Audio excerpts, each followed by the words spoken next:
Assalamualaikum warahmatullahi wabarakatuh. Berjumpa lagi dengan saya di channel YouTube Kanda Data. Pada kesempatan ini saya akan membagikan sebuah tutorial dan video edukasi mengenai skala pengukuran data nominal, ordinal, interval, dan rasio dalam penelitian. Pada video edukasi kali ini, saya akan berfokus pada question and answer part pertama. Video ini dilatar belakangi oleh masih banyaknya pertanyaan dari subscriber dan viewer di channel YouTube Kanda Data. Terutama saya menemukan di salah satu video dengan topik yang sama yaitu memahami perbedaan data nominal, data ordinal, interval, dan rasio. Ini saya amati masih banyak sekali question atau pertanyaan. Jadi begini, saat yang pertama, meskipun sudah nonton video, namun beberapa subscriber dan viewer masih ragu untuk memutuskan skala variabelnya apa. Jadi ketika subscriber menyampaikan permasalahannya, saya berencana melakukan penelitian misalkan pengaruh suatu variabel terhadap variabel yang lain. Nah, variabel saya ini menggunakan skala apa ya, Pak? Nah, ini jadi masih banyak yang bingung.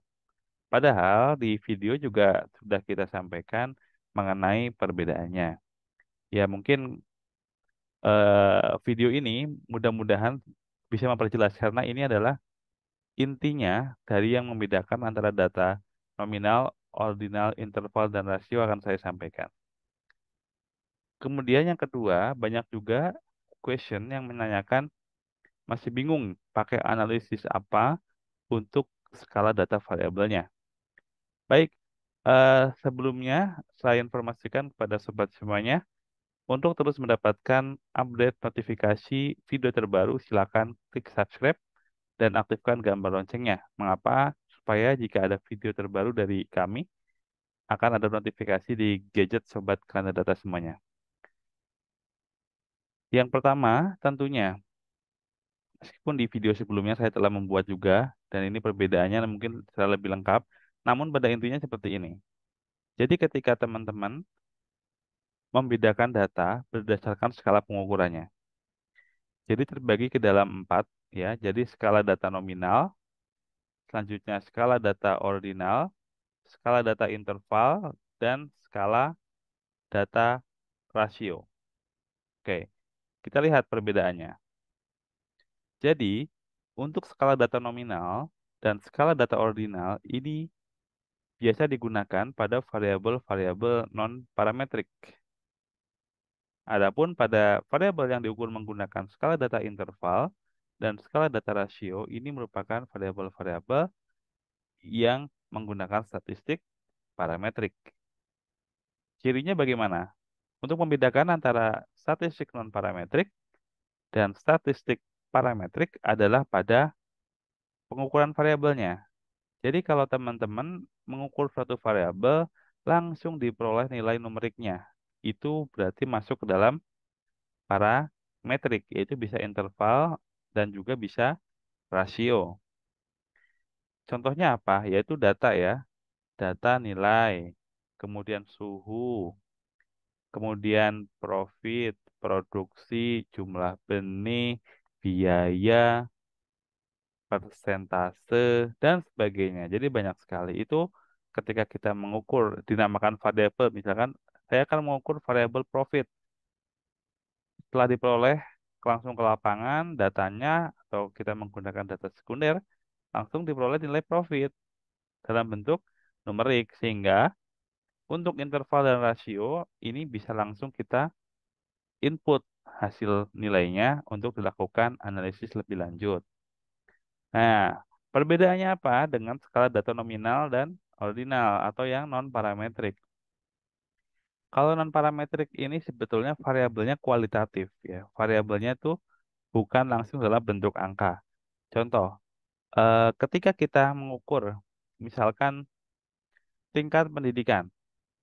Sebetulnya tingkat pendidikan itu kalau responden menjawab tidak bentuk angka langsung, tapi pendidikannya apa ya? Ada SD, SMP, SMA, seperti itu.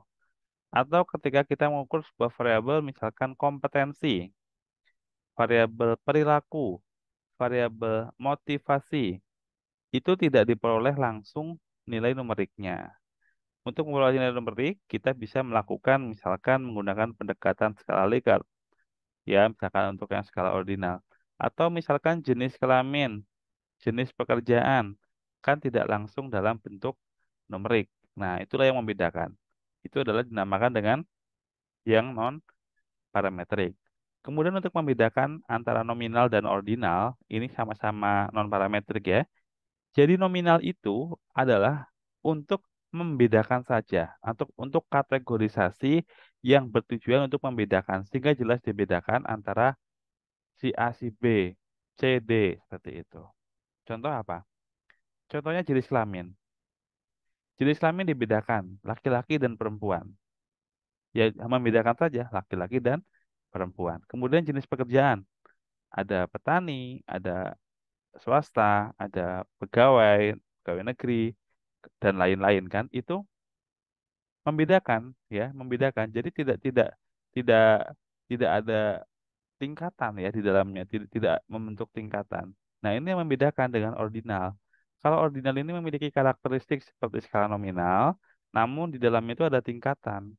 Jadi seperti begini, tingkat pendidikan ya. Tingkat pendidikan itu kan ada SD, SMP, SMA. Ini kan bertingkat. Jadi kita bisa katakan kalau seseorang yang memiliki pendidikan SMA itu akan lebih tinggi dibanding SMP. Itu udah pasti, ya. Kemudian kalau misalkan kita mengukur persetujuan konsumen ya, tingkat kesukaan antara sangat suka dengan suka dan tidak suka itu kan ada grade peningkatan ya, ada tingkatannya. Nah, itulah masuk ordinal. Beda kalau di nominal. Kalau tadi jenis pekerjaan, meskipun lebih dari dua pilihannya ya, itu kan belum tentu. Misalkan petani lebih tinggi daripada PNS atau PNS lebih tinggi dari swasta dan sebagainya. Jadi makanya itu masuk nominal karena hanya membedakan saja. Nih kalau ordinal ini adalah selain membedakan juga ada tingkatan. Kita lanjutkan ke yang parametrik. Nah, kalau yang parametrik ini sudah dalam bentuk numerik. Kalau skala data interval ini memiliki karakteristik satu dan 2 ya. Jadi karakteristik nominal ordinal plus sudah dalam bentuk numerik ya, dan itu biasanya ada skalanya namun belum memiliki nilai nol absolut. Contohnya apa ya? Kalau suhu ya, suhu kan itu ada batas minimal, ada batas maksimal. Kemudian nilai siswa ya dari 0 sampai 100 ya. Jadi kalau nilai itu ya tidak bisa kita kelipatan ya. Misalkan em, nilai 100 kali 4 nilainya sama dengan 400 kan tidak ya. Beda sama data rasio. Data rasio itu sudah memiliki nol absolut. Jadi memiliki semua karakteristik dari nominal ordinal interval plus memiliki nilai nol absolut. Ya, jadi kalau kita misalkan profit 4.000 juta, 400.000 ya. 400.000 itu meningkat 4 kali lipat menjadi berapa? Menjadi 1.600.000. Nah, itulah ciri-ciri yang sudah memiliki nol absolut. Beda sama nilai atau suhu. Ya. Kalau nilai tadi misalkan maksimal 100, kalau 4 kali dari 90, nilainya dari 280, padahal skalanya adalah 1 sampai 100. Itu contoh yang membedakan. Oke, mudah-mudahan dari penjelasan ini sudah semakin jelas dan teman-teman atau subscriber rekan data tidak akan bingung lagi untuk menentukan variabel saya itu sebenarnya diukur dalam skala apa. Oke, kita lanjut. Selanjutnya, apa konsekuensinya? Apakah skala data menentukan pilihan analisis? Ya, betul. Ini akan menentukan eh, skala data itu akan menentukan pilihan analisis, maksudnya seperti itu ya. Jadi teman-teman kalau analisis itu kan ada berbagai macam ya, yang sebagian besar digunakan oleh para peneliti atau mahasiswa yang sedang menyelesaikan tugas akhir itu adalah yang hubungan asosiatif ya. Kalau hubungan asosiatif kan kita bisa lihat pengaruh, hubungan, si beda ya. Kalau pengaruh itu kan umumnya kita menggunakan regresi. Kemudian uji korelasi ya kita menggunakan korelasi. Kemudian uji beda ya kita bisa menggunakan uji bedanya apa. Nah, untuk skala data ini akan menentukan. Jadi ketika teman-teman misalkan menggunakan regresi metode OLS, kalau skalanya interval dan rasio ya itu udah tepat ya karena ini kemungkinan pemenuhan asumsi yang dipersyaratkan, misalkan uji asumsi klasik akan mudah untuk terpenuhi. Nah, kemudian misalkan uji korelasi, misalkan ada data skala terdistribusi normal, misalkan untuk uji Pearson ya. Kalau misalkan tidak terdistribusi normal atau misalkan skala pengukurannya menggunakan ordinal, ya kita jangan memaksakan menggunakan Pearson, tapi ada pilihan alternatif lain, misalnya rank Spearman. Atau untuk skala yang lebih rendah lagi, misalkan menggunakan chi-square atau koefisien kontingensi atau Kramer atau lambda dan sebagainya.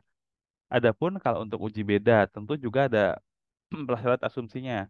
Kalau untuk skala interval rasio misalkan dan terdistribusi normal, kita bisa menggunakan uji T. Nah, uji T ini kita bisa menggunakan yang dua kelompok sampel misalkan, atau kalau lebih dari dua, kita bisa menggunakan one way ANOVA. Atau kalau misalkan tidak terdistribusi normal atau menggunakan variabel ordinal misalkan, kita bisa memilih misalkan menggunakan mean with new atau ada lagi yang Wilcoxon. Ya, jadi banyak pilihan. Jadi ini patokannya kita harus mengetahui dulu, bisa membedakan bagaimana skala datanya. Baik, ini adalah yang dapat saya sampaikan pada video kali ini. Semoga bermanfaat untuk semuanya. Terus dukung channel ini dengan cara like, subscribe, dan share. Sampai jumpa di video edukasi berikutnya. Salam sehat selalu. Assalamualaikum warahmatullahi wabarakatuh.